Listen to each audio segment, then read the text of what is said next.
Bien des jours s'écoulèrent, et la parole de l'Éternel fut ainsi adressée à Élie dans la 3e année. Va, présente-toi devant Akab, et je ferai tomber de la pluie sur la face du sol. Et Élie alla pour se présenter devant Akab. La famine était grande à Samarie. Et Akab fit appeler Abdias, chef de sa maison. Or Abdias craignait beaucoup l'Éternel. Et lorsque Jézabel extermina les prophètes de l'Éternel, Abdias prit 100 prophètes qu'il cacha 50 par 50 dans une caverne, et il les avait nourris de pain et d'eau. Akab dit à Abdias, « Va par le pays vers toutes les sources d'eau et vers tous les torrents. Peut-être se trouvera-t-il de l'herbe, et nous conserverons la vie aux chevaux et aux mulets, et nous n'aurons pas besoin d'abattre du bétail. » Ils se partagèrent le pays pour le parcourir. Akab alla seul par un chemin, et Abdias alla seul par un autre chemin. Comme Abdias était en route, voici, Élie le rencontra. Abdias, l'ayant reconnu, tomba sur son visage et dit, « Est-ce toi, mon seigneur Élie ?» Il lui répondit, « C'est moi.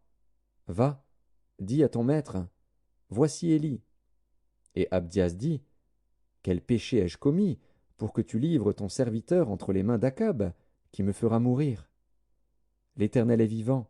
Il n'est ni nation ni royaume où mon maître n'est envoyé pour te chercher. Et quand on disait que tu n'y étais pas, il faisait jurer le royaume et la nation que l'on ne t'avait pas trouvé. Et maintenant tu dis, va, dis à ton maître, voici Élie. Puis, lorsque je t'aurai quitté, l'Esprit de l'Éternel te transportera je ne sais où.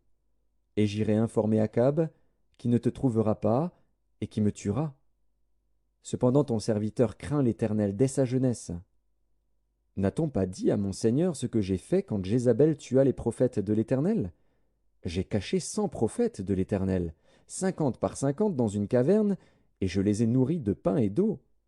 Et maintenant tu dis, va, dis à ton maître, voici Élie, il me tuera. Mais Élie dit, l'Éternel des armées, dont je suis le serviteur, est vivant.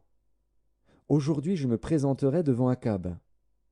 Abdias, étant allé à la rencontre d'Akab, l'informa de la chose. Et Akab se rendit au-devant d'Élie. À peine Akab aperçut-il Élie qu'il lui dit, « Est-ce toi qui jettes le trouble en Israël ?» Élie répondit, « Je ne trouble point Israël. C'est toi, au contraire, et la maison de ton père, puisque vous avez abandonné les commandements de l'Éternel et que tu es allé après les Baals. Fais maintenant rassembler tout Israël auprès de moi, à la montagne du Carmel, et aussi les 450 prophètes de Baal et les 400 prophètes d'Astarté qui mangent à la table de Jézabel. » Akab envoya des messagers vers tous les enfants d'Israël, et il rassembla les prophètes à la montagne du